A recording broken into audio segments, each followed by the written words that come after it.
नमस्कार मित्रों, अश्वनी सेज में आपका स्वागत है। मित्रों, आज चर्चा 3 दिन पूर्व देवबंद दारुल उलूम ने एक फतवा जारी किया और फतवा जारी करके गजबा हिंद को बैठ ठहराया। गजबा हिंद जब से हिंदुस्तान आजाद हुआ है, ये वो शब्द है जो लगातार चर्चा में बना रहा। गूगल पर सर्च करिए गजबा माने युद्ध और हिंद यानी हिंदुस्तान, हिंदुस्तान से युद्ध, युद्ध संस्कृति का, युद्ध धर्म का। मित्रों, सोचने वाली बात है कि जिस देश का संविधान स्वयं को सेक्युलर बताता हो, धर्मनिरपेक्ष बताता हो, उस संविधान के अंतर्गत क्या गजबा हिंद जैसा शब्द स्वीकार्य है? इसके बाद इससे गंभीर बात कि इस फतवे को लेके अभी तक तथाकथित विपक्ष का कोई भी रिएक्शन नहीं आया है। कांग्रेस मौन है, सपा के एक सांसद ने तो उसको समर्थन भी दे दिया कि नहीं, वो सही कह रहे हैं। पर सोचिए मित्रों, क्या बहुसंख्यक आबादी इसलिए है कि वो इस तरीके की सोच से स्ट्रगल करे? हिंदुस्तान की आर्थिक स्थिति में किस कम्युनिटी का कितना परसेंटेज सहयोग है, तो क्या हम इसलिए टैक्स दे रहे हैं? क्या इसलिए हम हिंदुस्तान के आर्थिक को बढ़ा रहे हैं कि हमारे साथ ही युद्ध हो, हमारी संस्कृति पर ही थोपा जाए? हम यहाँ आज भी 17 से 22% की आबादी को माइनर बता रहे हैं, अल्पसंख्यक बता रहे हैं। एक मजाक है, भद्दा मजाक है। और ये स्थिति तब है मित्रों, जब पिछले 20-30 साल से कोई जनगणना नहीं हुई है, आधिकारिक डाटा हमारे पास नहीं है, और एक हमारा पड़ोसी पाकिस्तान है 14% हिंदू समझ कर सिमट करके आज 1.4 और 1.4 से भी नीचे आ गया है। तो क्या पूरे दुनिया की सारी जिम्मेदारी केवल हिंदुस्तान पर थोपी गई या थोपा जाना उचित है? गांधी जी ने ये तो कह दिया था कि मुसलमानों को हटाने की बात जो करो मेरी लाश से गुजर के जाए, पर गांधी जी ने कभी आज तक इस बात पर कोई आपत्ति नहीं की। गजबा हिंद की सोच कहां से आ गई? सोचने वाली बात है।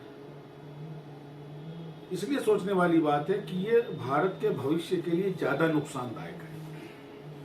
ये वो सोच है जो कहीं ना कहीं आने वाले समय में हमारे बच्चों के लिए गंभीर हो सकती है, देश की सामाजिक समरसता के लिए गंभीर हो सकती है, क्योंकि 17 से 22% वोट को अनधिकृत बढ़ावा दे रही हैं पार्टियां, भाजपा छोड़ के।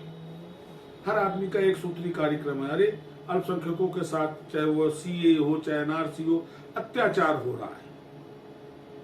वामपंथी तो एनआरसी और सीए को इस तरीके से परिभाषित कर रहे। आज मैं वो एक यादव जी है, उनका मैं वीडियो देख रहा था, वो इस तरीके से इसको डिस्क्राइब कर रहे थे जैसे एनआरसी और सीए ना हो गया, ये बिल्कुल मौत का फरमान हो गया।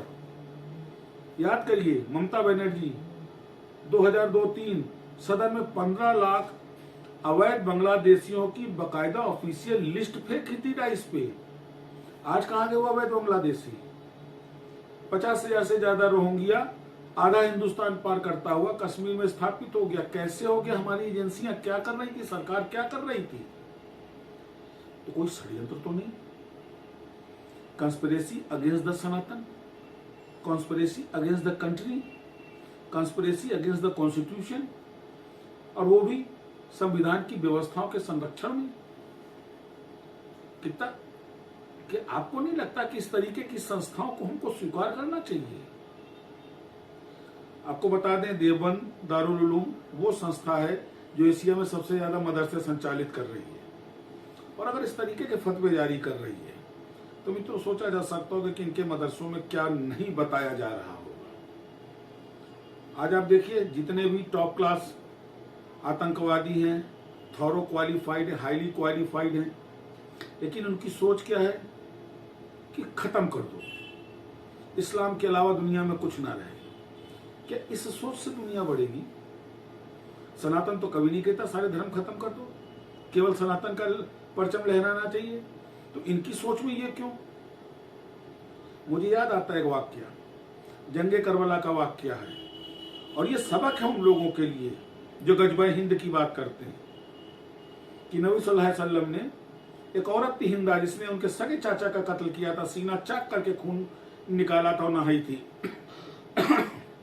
जब वो औरत दीन में दाखिल हुई और नबी सल्लल्लाहु अलैहि वसल्लम के सामने पेश की गई, तो मालूम है क्या कैरेक्टर था नबी का? नबी ने कहा जा हिंदा तुझको माफ किया, सामने मत आकर तकलीफ होती है। मित्रों ये कैरेक्टर है इस्लाम का, और एक ये कैरेक्टर है देवबंद दारुल उलूम का जो कहता है कि गज़वा हिंद होना चाहिए, सारी संस्कृतियां समाप्त की जानी चाहिए, केवल इस्लामी को शरिया का शासन होना चाहिए। और हकीकत ये है कि 2 दिन के लिए अगर शरिया का शासन अगर चला दिया जाए केवल मुस्लिम कम्युनिटी के लिए तो हिंदुस्तान से 60% क्राइम खत्म हो जाएगा। लेकिन नहीं, क्रिमिनल प्रोसीडिंग इनको आईपीसी में चाहिए। ये हाथ नहीं कटवाएंगे चोरी के बाद, ये मर्डर नहीं करवाएंगे, खून के बदले खून को नहीं स्वीकार करेंगे। हाँ, ये स्वीकार क्या करेंगे? ये गज़वा हिंद स्वीकार करेंगे, शरिया कानून चलना चाहिए। तो सोचिए हम किस तरफ जा रहे हैं।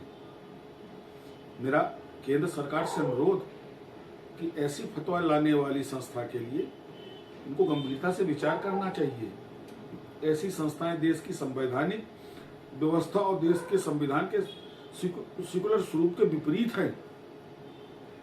ऐसी संस्थाएं देश की बहुसंख्यक आबादी के लिए खतरे का वॉइस है, और जिन संस्थाओं में इस तरीके की सोच दी जा रही है अविलंब उनके ऊपर अंकुश लगाया जाना चाहिए। सोचिएगा मित्रों, पुनः ऐसे किसी संवेदनशील मुद्दे के साथ आपसे चर्चा करूंगा। नमस्कार।